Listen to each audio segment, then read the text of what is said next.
Mama, ndewonu. You're welcome to another beautiful time with your amazing teacher, Princess, from Kids Igbo Academy, where we teach children the Igbo language in a fun, interesting, and engaging manner. We are always delighted to do this because I want you to love the Igbo language, the Igbo culture, and everything Igbo, right? Now, in today's session, we're going to have a very beautiful time because I'm going to be telling you a story, like you can already see from the thumbnail, right? But before I start, have you done those things? Have you liked? Have you shared? Have you subscribed? If you haven't done it, do it now. You need to subscribe if you're a first-time viewer so that you always know when we post. I'm going to be telling you a folktale in today's video. And this folktale is actually a story that is not real. Folktales are not really real, but they are stories that are told from one generation to the other in order to educate or entertain. Today's story will entertain you, and I want you to open your ears and pick out moral lessons that you will learn as we actually begin to journey. Now, in Igbo land, when we want to tell stories, we say things like "Ifo chakpi," and you say "War." Let's do it again. I will say "Ifo chakpi," you say "War." Ifo chakpi. I believe you did it. And then I would say "Onwere otu ụbọchị." You will say "Otu ụbọchị eruo." What that means is there was a day or once upon a time. Do you understand? So let's go. Onwere otu ụbọchị. Otu ụbọchị eruo. Good job. So onwere nwa a na-akpọ Benji. There was a boy whose name is called Benji. Benji and his family went to the farm because in that time, people usually did farm work. That was the major occupation. Many people had farms and they always went to the farm with their family members. So Benji's parents took Benji and his siblings to their farm somewhere down in the wild. And now they did the farm work. They were clearing, planting, and just doing all those things that makes crops to grow well. And in the course of the work, they got tired. They sat back to rest. And after they were done resting, it was time to get back to the work. Everyone stood up to start working. But for some strange reason, Benji couldn't stand up from the floor. He was stuck on the floor. For some mysterious reason, his siblings tried to pull him up. His parents tried to pull him up. Everyone tried to pull him up, but they couldn't. Then they ran back to the village to call the villagers to help them pull Benji up. And the villagers kept trying to pull him up. They kept trying to pull him up, but they couldn't pull Benji up. So they decided, okay, since we can't pull him up, he has to spend the night here apparently until we figure out a solution. In the interim, can we build a house around him? Just build some kind of shelter to keep Benji safe from predators and maybe from the harsh weather. And so the villagers gathered immediately because there were many of them. They put hands together, they got stones, got bricks, got mud, just got certain things, and they began to build immediately. They built a structure that was able to cover Benji and at least keep him safe from the harsh weather and from predators. And then what did they do? Because they know that Benji couldn't stand up to open the door or shut the door, they made a latch from within, and then they connected it to something that Benji could pull in order for him to open it, and also push in order for him to shut it. After the house was completed, the villagers went back to their various homes, and Benji's parents bade him farewell, but they promised to come and check on him each day. They promised to bring him food, bring him water, and just attend to him on a daily basis. The next day, Benji's mommy came early in the morning to give him food. And whenever she wants to give him food, they had already arranged that everybody in the family was going to know the special song that they sung for Benji to open the door. And if Benji hears that song, he knows that this song is from my family member, and then he opens the door and they give him his food. Now, the mother came to the door that morning and she sang, "Benji, oh, Benji, Benji, oh, Benji, Benji, open the door. Open the magic system, open the door for me. This was way before there were automated doors and all those fancy doors that can open when you just go close to them. Immediately Benji heard the song. He pulled that stuff from the floor where he was seated, and his mommy came in, and his mommy gave him food, and his mommy gave him water, and they just had a conversation, and she took care of him, and then she left, and the door was shut. In the evening, it was time for Benji's brother to come and give Benji food. And then Benji's brother came too, and he sang the same song. If I'm singing, you'll be saying Benji. If I say Benji, you will say Benji in your house, okay? So it goes like this. Benji yo, Benji, Benji yo, Benji, Benji open the door, open the magic system, open the door for me. And Benji said, oh, that's my brother's voice. And then he opened the door for his brother, and his brother came in. When his brother came in, he gave him food and took care of him. And all of this continued. That was how they were sustaining Benji, for weeks and all of that. Then one day, the lion observed that people kept coming to this particular structure, this hut. I keep seeing people come in here and they're holding something in their hand. Is it possible that there's someone there? If someone is there, then that's very good, because I just get myself a very good food to eat. I'm going to eat that person, because that person will become my prey. So he decided to observe what was going on. That day, Benji's sister came, and then she sang the song.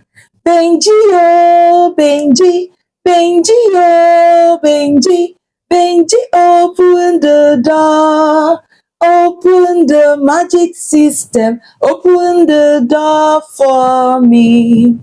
And Benji opened the door, and his sister went in with the food she was carrying, and Benji ate, and then she took care of Benji, and then she left.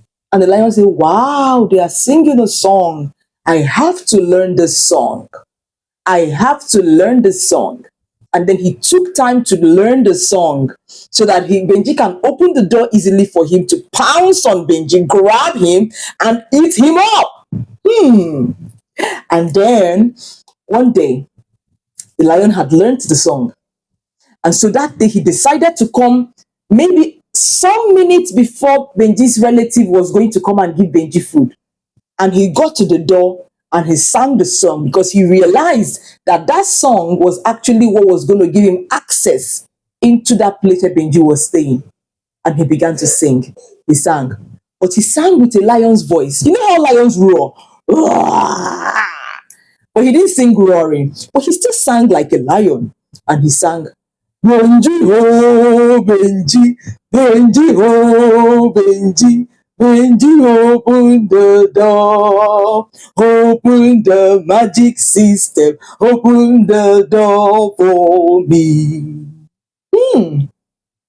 Benji heard that and he was like, this is the right song but a strange voice. None of my family members sing this way. While he was pondering it in his heart, he didn't know that there was Otenko. Otenko is a palm wine tapper. Otenku na ebe ọ na-ete nkwụ n'elu ukwu osisi, on top of the tree, tapping wine. And then he saw what was going on. That Otenku was someone from Benji's village. And he just came out into the forest to just tap wine. And then he saw that the lion was actually singing at Benji's door. What did Otenku do? Otenku gbara ọsọ rituo. And he ran straight into the village. Ogana village, ha wee gwa onye ọbụla.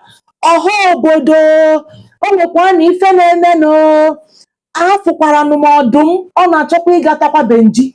Onye ọbụla gbara ọsọ batabanụ. He raised an alarm for everyone to run and come along to come and rescue Benji. And when everyone came, they gathered, they all came with their weapons, different weapons. Some came with a machete, some came with a gun, a Dane gun that they used for hunting, some came with arrows, and they all ran towards that spot where they built for Benji. And they stayed afar and they were watching. The lion didn't know he was being observed, and he tried to now sing again in a normal voice. He tried to modulate his voice, and he sang, Benji, oh, Benji, Benji, oh, Benji, Benji, open the door, open the magic system, open the door for me. And just as Benji was opening the door mistakenly, he didn't know it was the lion. The lion entered, boom, and he entered, and Benji saw the lion. And Benji saw the lion.